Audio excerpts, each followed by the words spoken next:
lazima ungue. Mko wangapi? Shusha miguu. Mko wangapi? Tuko 7. Mko 7. Mmemsababishia nini huyu? Sisi tulikuwa mke wake na watoto wake. Shusha miguu. Hapa ni mahali patakatifu. Mmesababisha, mmeua mke wake na watoto. Tumemfilisi. Simama nijibu. Tumefilisi mali zake.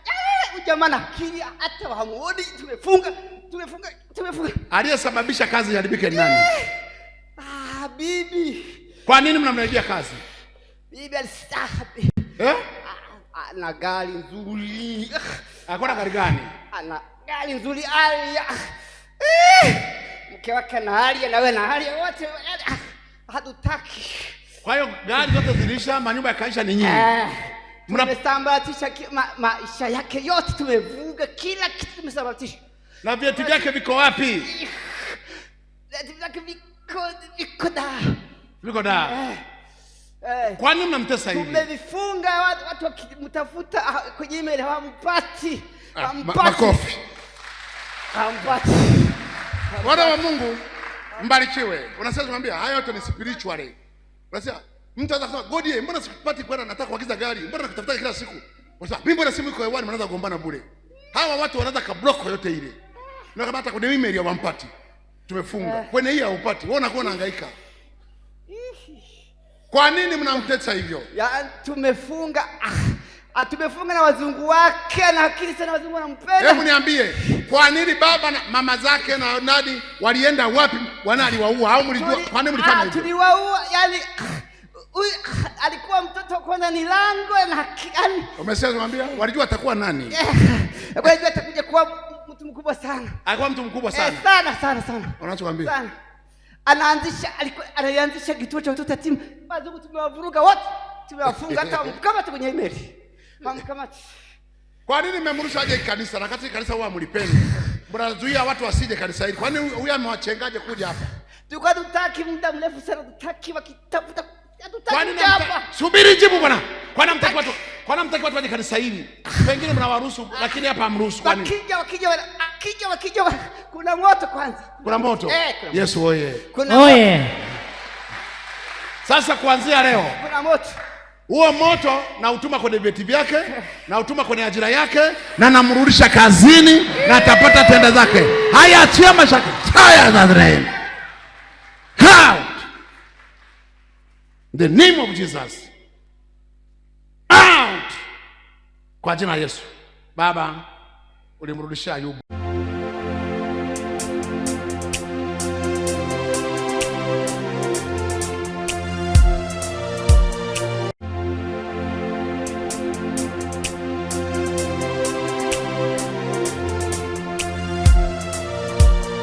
Emmanuel, Mungu pamoja nasi.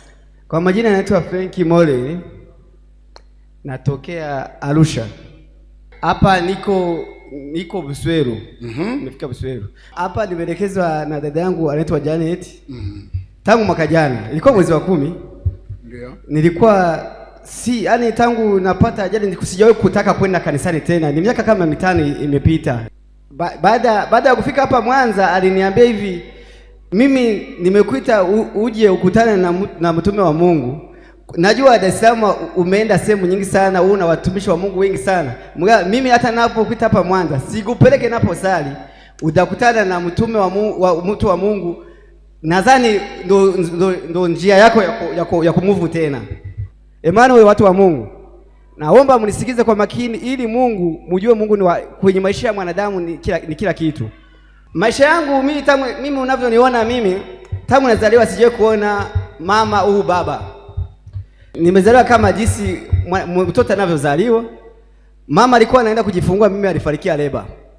Sina baba, sina mama. Una baba mdogo? Sina baba mdogo, sina shangazi, sina mtu yoyote. Mimi nimekuwa kituo cha watoto yatima Arusha. Mimi sina ndugu yoyote anayosema na baba au shangazi au mama mdogo, mama kubwa. Sina. Mimi nilipozaliwa nimetolewa hodi ya watoto, nachukuliwa na sister kanipeleka huko akanilea mpaka mnavyoniona niko hivi, nishakuwa mtu mzima. Nilipofarikiwa leba nilichukuliwa na masista, nimekuwa kituo cha watoto yatima.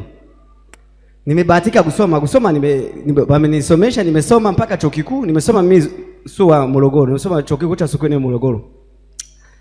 Basi baada ya kumaliza kuhitimu chuo kikuu, nilipangiwa kazi Mbeya. Kuna kituo cha utafiti kiko Mbeya Uyole. Nilianza kazi 2010. Ndio nikaanza kazi pale Uyole Mbeya. Na katika watu wamefanya mambo makubwa kwenye upande wangu kazini. Mungu alinipa ofa, na akili nimefanya project mengi ya kilimo, nimefanya mambo, nilienda ile nani ya Zanzibar wamekuja kuyajenga mwaka majuzi, ndio nilifanya ile draft ya kujenga zile greenhouse za Zanzibar. Wewe ndio ulizichora? Nilichora ile ramani, mifumo ya maji itakuwa hivi, irrigation tuifanya hivi, ile system itakuwa hivi. Yaani hata nimefanya miradi mingi sana ya kilimo. Nimefanya kazi na fadhi ya Kimarekani.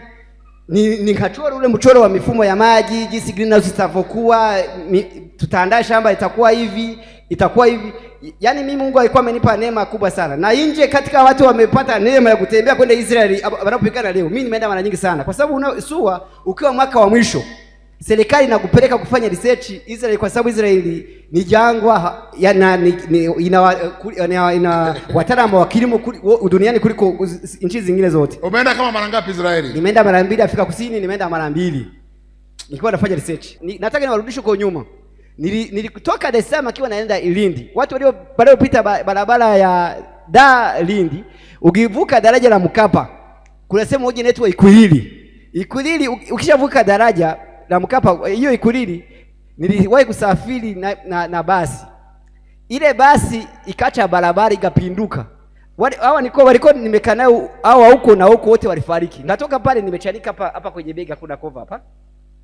Kiwa mzima. Hiyo ajali ya pili. Ajali ya tatu, nilibebwa na bodaboda usiku kiwa Mbeya.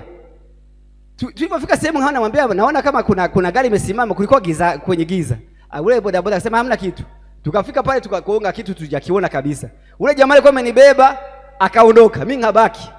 Na maana yaani ule bodaboda alikuwa amenibeba alikufa, mimi ngabaki. Yaani kitu ilipopata ajali kwa saa 5, wakaja kutuogota asubuhi saa 12 kwenye Migomba, sehemu moja Tukuyu. Basi asubuhi wakasema wa jamaa amekufa tangu jana.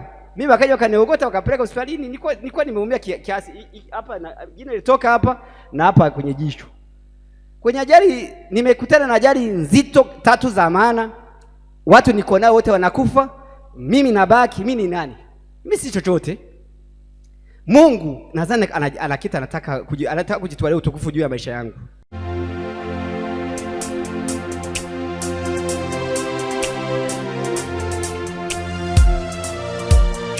Kipindi nilikuwa nimefika umri wa kutaka kuwa na mwenzangu, nilimwambia Mungu, naomba unipe mke, asiwe mke, awe mama. Ule upendo niliokosa kwa wazazi ni upate kwa mke wangu. Nikae na mke awe mama, sio mke. Kweli Mungu katika kuomba Mungu alinipatia. 2013 nilibahatika kufunga ndoa. 2014 nikabahatika kupata watoto 2 mapacha. 2015 kwenda 16 ngapata wengine 2 mapacha. Ngazaa watoto wa kwanza mapacha wa kike, baadaye ngapata wengine 2 tena mapacha wa kiume na wa kike. Safari yangu ya maisha ilikuwa inaendelea vizuri, kwa sababu ukimwomba Mungu lazima akupe kile sahihi, na mtaenda kwa wakati Mungu anakuwa amewapangia. Tulifanya mambo mengi sana. Tulijenga sio moja, tulijenga Mbeya, tulijenga Morogoro, tulijenga Dar. Kila mtu alikuwa na usafiri wake.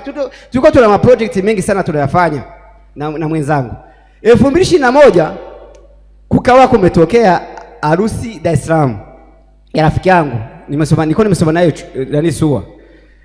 Basi kana sema okay, kwa sababu natoka Mbeya na familia yangu, nitaondoka na watoto wangu na mke wangu, kwa sababu anasema tutaondoka na watoto kwa sababu ni likizo, tutawaacha huko. Ndugu zake na mke wangu walikuwa wanaishi Mbezi Kimara. Tutawaacha kwa bibi yao, tutarudi kazini. Basi 2021 ilikuwa saa 8 mchana, natoka namaliza watu waliopita barabara kutoka Mbeya Iringa. Kuna sehemu moja inaitwa Ilula ni eneo fulani, kuna down kunaitwa Ilula Msikitini. Unashuka, ukishuka ukinyanyuka hivi unaitafuta Gitonga, mlima Gitonga. Kwanza nilipofika Iringa nilimwambia mwenzangu, mimi najisikia vibaya, naona tusiondoke. Yaani tulale Iringa, kesho tutaenda kwa sababu harusi bado ina siku 2-3 tutafika tu. Alikataa, akasema acha mimi niendeshe, weka pembeni. Basi mimi nikatoka kwenye kuendesha, kaendesha yeye. Tulivyomaliza Kamwinuko tunataka kutafuta Gitonga yenyewe. Tukakutana na lori la mafuta. Lile lori la mafuta liliferi, sisi tunapandisha lenyewe na shuka. Akahamisha gari mke wangu na lori likatufuata kule likatukuta pale. Baada ya hapo sikujua kilichotokea pale. Kwenye gari nilikuwa na watoto wangu 4 na mke wangu na binamu yangu alikuwa anasoma campus ya Mzumbe. Nilikuwa na kanae Mbeya. Basi baada ya pale tukapata tumepata ajali. Baada hapo mkuu wa mkoa hicho kipindi alikuwa alikuwa wa Iringa na Charamila alikuwa yuko Mbeya. Bakapigana simu kwa sababu picha zilisambaa. Bakayo kanichukua kanipeleka Iringa. Iringa wakasema haiwezekani, tumsafirishe tumrudishe Mbeya ili asafiri kwa ndege aende Muhimbili. Nilipofika Muhimbili, waliniambia huu mguu wa ukate kwa sababu huu mguu kuanzia kwenye nyonga kushuka mpaka huku chini. Huko wote kuanzia hapa kuna vyuma mpaka hapa. Yaani waliniambia ukate mguu kwa sababu umevunjika vibaya. Bwana, marafiki zangu wasema hapana. Walipiga X-ray, bakatuma picha Afrika Kusini. Kuna madaktari wako Afrika Kusini wa Arusha wakasema hapana, huyo mulete huku. Ngatoka Muhimbili naenda Afrika Kusini. Nimekaa Afrika Kusini mwaka mzima Afrika Kusini utibiwi kwa bima. Mimi nilikuwa mtumishi wa serikali. Utibii bima unalipa keshi. Yaani unatibiwa keshi. Kwa muda niliokaa ndani ya mwaka mmoja siwezi kusema hela zilizotumika, siwezi hata kuzitaja. Basi Mungu akawa kwa sababu mfano kufanya operation ya kawaida kama mfano kama nitoe mfano kama wakina mama wanaojifungua kufanya operation ya mama kwa hela za Kitanzania ni milioni 8. Yaani unapofanyia operation ili mtu ajifungue milioni 8. Mimi nimetumia hela zaidi, yaani wametumia hela kwanza sijui hata idadi. Nimeuza vitu vingi vya kwangu yani. Basi bameuza kwa sababu mimi nilikuwa na mashamba Kibaha zaidi ya hekala 50 zikauzwa, nilikuwa na viwanja Morogoro vikauzwa. Nilikuwa na Tulia. Wana wa Mungu mnasikia nasema kila siku. Mnaongelea mali, ongelea Mungu. Nasema kila siku. Acha mambo ya dunia. Wewe mwachie Mungu azilinde mali zako. Unaweza kupata mali kama unavyosoma masomo hapa kila siku. Tafuta Mungu kwanza. Tanguliza Mungu, mali zifuate. Nilikuwa na hekala 50 Kibaha pale Kibaha. Nilikuwa na hekala 50. Morogoro kama unakuja Dumila, kama unaelekea Dodoma. Ndio. Kama unaelekea Dodoma, nilikuwa na hekala zaidi ya 800. Nilikuwa na maproject kwa sababu mimi nimesoma kilimo. Nilikuwa na maproject mengi nafanya kilimo ya kwangu yani. Nilikuwa na nyumba ya Mbeya na nyumba ya Morogoro na nyumba ya Kibamba Dar es Salaam. Nilikuwa na nyumba 3. Yaani baliuza nyumba zote, baliuza mashamba asilimia kama yote kabisa. Kwa sababu zilizobaki kama kwenye heka 800 zimebaki heka kama 100 tu. Na hapo hela zijatosha. Hela ziko zitosha kwa sababu nikaa Afrika Kusini mwaka mzima. Dar es Salaam Muhimbili nimekaa miezi 3. Ni hapo kwenyewe nimetoka Dar es Salaam nimepelekwa Nairobi, nikatoka Nairobi ndio nikaenda Afrika Kusini. Nilikuwa na mzunguko mkubwa sana, ulikuwa wa gharama tu. Wote walikuwa nasema hivi, hata vyote viishe, Mungu aokoe uhai wa huyu.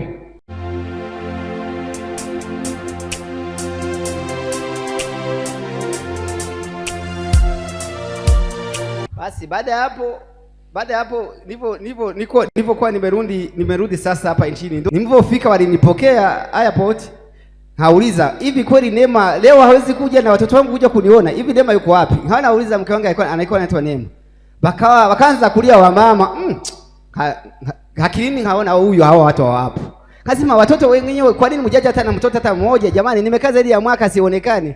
Wako wapi? Wakaanza kulia, baadaye wakanichukua baba mmoja akaniweka pembeni akaniambia, nikwambie kitu Frank. Watoto wako na mwenzako hawapo, walishakufa. La, ilikuwa sio jambo jepesi. Unajua ukiwa unaongea mnaona kama ni kawaida. Haina ukawaida hata kidogo. Basi bakanichukua bakanipeleka kwa ndugu wa mwanamke. Nilipokaa wiki bakanipeleka makaburini. Nakuta jinsi walivyopanga ile makaburi. Nilipotoka makaburini hawa kichafuru. Yaani kichaa moja kwa moja. Basi nimekaa zaidi ya 2023 kwenda 24 nilikuwa nilikuwa kama watu wanaoenda Dar es Salaam ile stendi ya madaradara kwenda kati ya jiji, ukiwa upande huu kuna vyoo, kuna dampo. Hilo dampo nimekaa sana, nimekaa zaidi kama ya miezi kama 5 hivi. Yani sijui yani nakula dampo. Wale wamama usiku pale stendi, wamama ntilie wakiniona walikuwa wanasogeza vyakula wananiwekea kwenye sahani, siku zingine na vimwaga, siku zingine nakula. Hivyo mashango aliendelea kwa stendi ya wale wamama wanaouza chakula usiku pale stendi Mbezi. Baada hapo kuna dada moja nilisoma naye akapita stendi akaniona. Hivyo niona akasema no, huyu namjua. Hivyo nifuata akakimbia. Baadaye ule dada siku ya pili akaja na mume wake. Bakafanya jitihada wakanizunguka, wakanikamata vijana wa stendi. Hivyo nikamata ndio pona yangu. Basi wakanichukua wakanipeleka, walikuwa naishi Mbezi Beach. Wakanichukua wanipeleka kule. Wakatafuta daktari, yani walikuwa tafuta kila mtu, watumishi wa Mungu wanakuja wanaomba, madaktari wa saikolojia kila siku wanakuja, wananichukua pale wananipeleka sehemu kwenye mahoteli fulani, wanalipa na kaa huko, yani baadaye ngaanza kusoma vitabu. Mwisho wa kuanza kumove kurudi kwenye hali ya kawaida. Nilikumbuka neno moja, hata kama Mungu hajafanya yale mwanadamu anayotaka, Mungu atabaki kuwa Mungu. Hilo neno lilinijenga, ngaanza kuinua imani, ngasema okay, ale ishapita, moyo wangu kubali, hata nikifanya hamna kitu kitarudi tena. Basi mimi ngaanza kusimama upya.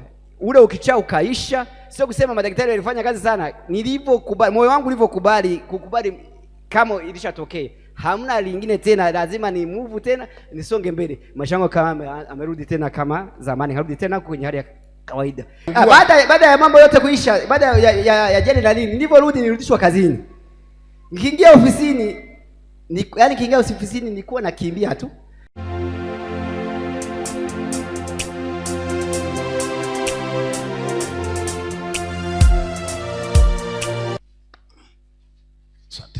Mighty name of Jesus.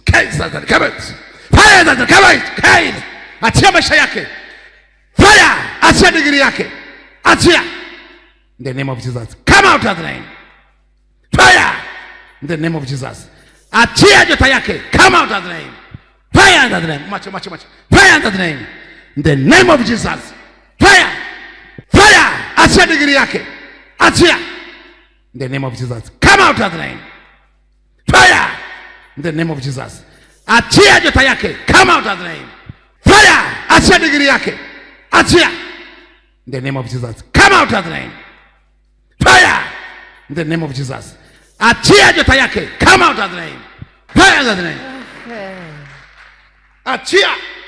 Fire in the name. No. Fire. No. Fire. No, il ne faut pas oublier dans Fire. Non. Fire in the name. No.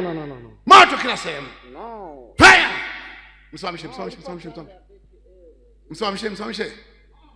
Fire lazima msaidie. Fire lazima.